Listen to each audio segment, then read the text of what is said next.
Last weekend was crazy and fun. I presided at not one, but two weddings. Now, both were great events. Everything went according to plan. Lee, Cheryl, just about right. Now, there was a time when I almost gave up presiding at weddings. There was this one wedding years ago that I call the iPhone wedding. Years ago, a dear member of a former church asked me to preside at her niece's wedding. And I said, sure, right away. Probably my first mistake. I said, when is the wedding? And she answered, next month. I'm like, okay, all right. Thanks for putting me so high up on the to-do list there. Anyway, the couple was having trouble finding a DJ, not for the reception, but for the wedding. They did not want an organist. They wanted a friend to play his guitar, but he wasn't available. Now, I gave them a list of local DJs and said they would get right on it. And then came the day of the wedding. I looked around the sanctuary and noticed no DJ. So I asked, where's the DJ? And the groom said, yeah, about that. We're just going to use my iPhone. Now that was the moment when I heard the little devil that sometimes sits on one's shoulders whisper to me, run away. So I asked the groom, well, who is going to operate your phone? Well, Pastor, we thought you might be able to do it. Little devil. Really, I'm serious. Run away. I said, okay. Then it's time for the wedding. The groom and I walk up to the altar, and here's how professional our setup was. Hey, Pastor Mark, do you have your phone with you by chance? Could you place it on the lectern?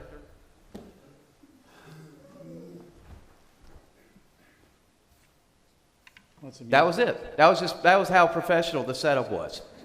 So the groom put his phone on the lectern, and that's it. That's the setup. Am I done? You're done. Yes, you can sit back down. I apologize. I walked over, and I was about to press play, and I heard that little voice saying, you can escape through the sacristy. No one will blame you, last chance. And this time, it was a little angel on my shoulder telling me this. I hit play, and instead of a wedding march or trumpet concerto, I get Eminem. Yep. A world-famous rapper who, let's say, likes to use unclean words once in a while. I kid you not. Now, by then, the little angel and the devil are in a small car together saying, well, we tried to warn you, and they just drive off, leave me behind. And the groom said, I guess I had it on the wrong playlist. And I said, you think? So that was the iPhone wedding. Now, sometimes things don't go as planned. And I don't know if you noticed this, but when weddings are brought up in the Gospels, be it an event or a parable, weddings never seem to go off as planned. For instance, the wedding in Cana, John chapter 2, the party runs out of wine. Running out of wine at a wedding is never a good thing, but not only would the party end, but the social impact on the newlyweds would be long-lasting. That's the couple that did not keep the guest happy. Never go to their parties. Another example, the parable of the 10 bridesmaids. The groom is delayed for his own ceremony and does not show up until midnight. And then today we get the story of a king whose son is getting married. Should be a big event. He's the king after all. The king sends out his servants to bring the people found on the invitation list, and no one comes. The king sends out more servants, and things go bad from bad to worse. Not only no one comes to the wedding, the invited guests abuse and kill the servants. At this point, as the king, I would have sent a message that said, look, if you don't come, a simple no will suffice. But the king does not take that approach. He retaliates. The murdering guests are destroyed. Their city is destroyed. Now, this is starting to sound like a scene from Game of Thrones or, sadly, from last night's news. Now, imagine the people hearing this story for the first time. Put yourself in their shoes. Certainly, there will be people asking, Jesus, whoa, what is the point of your parable?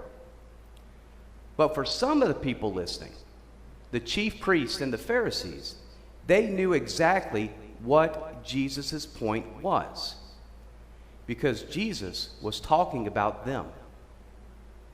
2 weeks ago, Jesus told the parable of the two sons. Last week, he told the parable of the wicked tenants.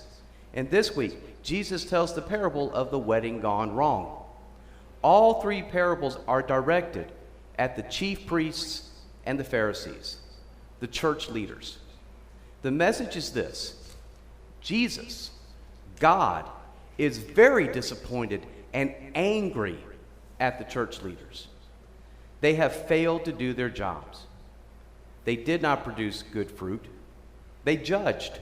They excluded people. They made life harder for the people, not easier. To put it in terms of today's parable, these so-called church leaders made light of God's mission. They said no to God's invitation. They paid no attention to God's call, just like the people in the parable who say no to the king's wedding invitation. So now in this parable, we have the people on the invitation list who have said no.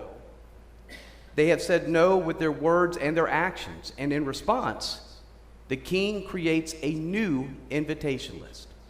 Now this time, the servants go out and invite everyone, good and bad. I think that's something we may miss, good and bad. And this time, those people respond.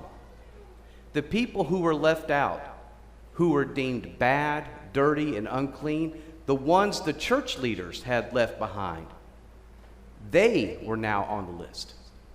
And this time, the new invitation list does not include names, it includes a statement. Everyone is welcome. Everyone is welcomed. And the wedding hall is packed, and the event is now a true party. Now, I believe the parable teaches us three things. The first lesson is that Jesus is not happy with the religious leaders. Probably for the first time, someone is bold enough, popular enough, and powerful enough to make a stand against these leaders and call them out for their lack of action. The second lesson, the kingdom of God is open for all. Think about it. Throughout the Gospels, while the religious leaders criticize Jesus, who are the people that come running to Jesus and follow him? The sinners, the tax collectors, the prostitutes, the sick, the poor, the lame, the children, the Gentiles, the people who have been ignored and abused by the church elite.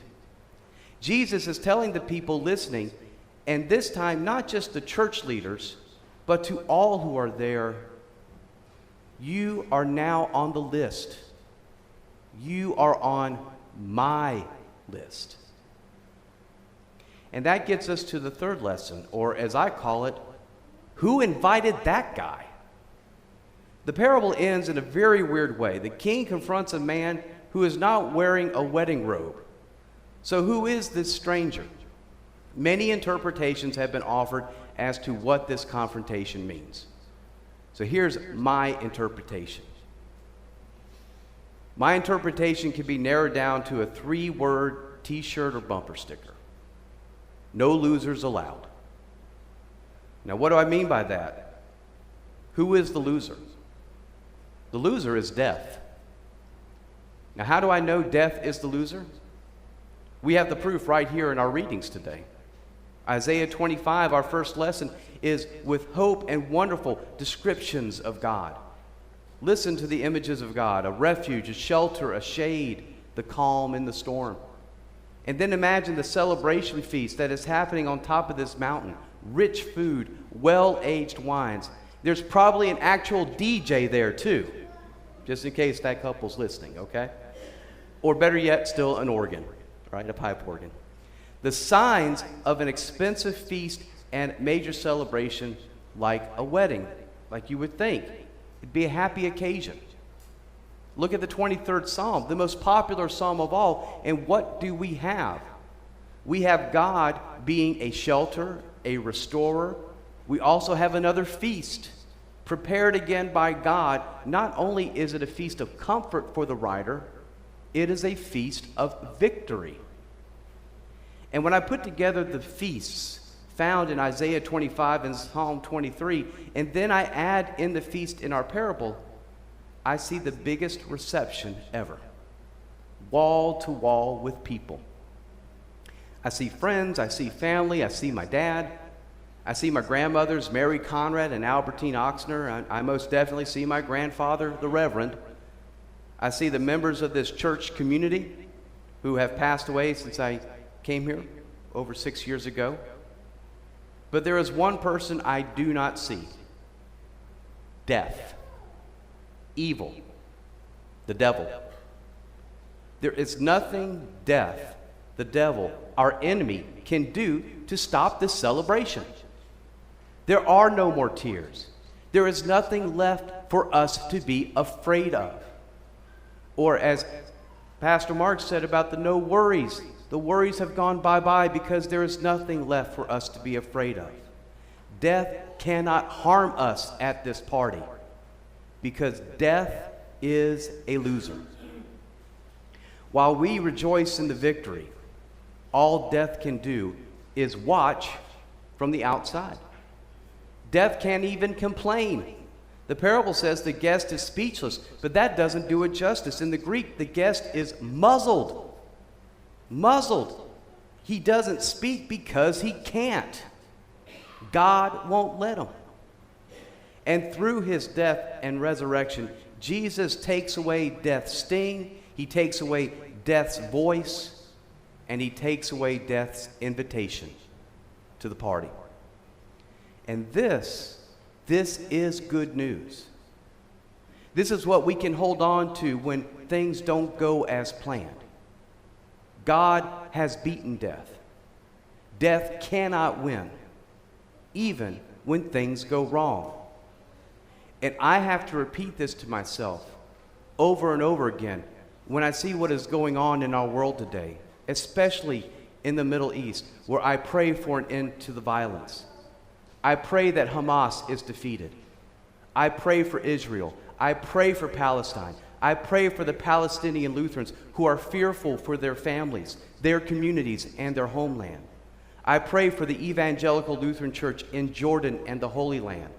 I pray that the family and friends of Rabbi Kaya Bender, Rabbi Emily Losman Ostroff, our local Wilmington rabbis, my friends, I hope their families are going to be okay, and they have families over there right now.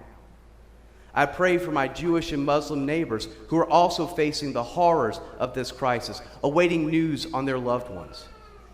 I pray the hostages will be released and get to see their loved ones again.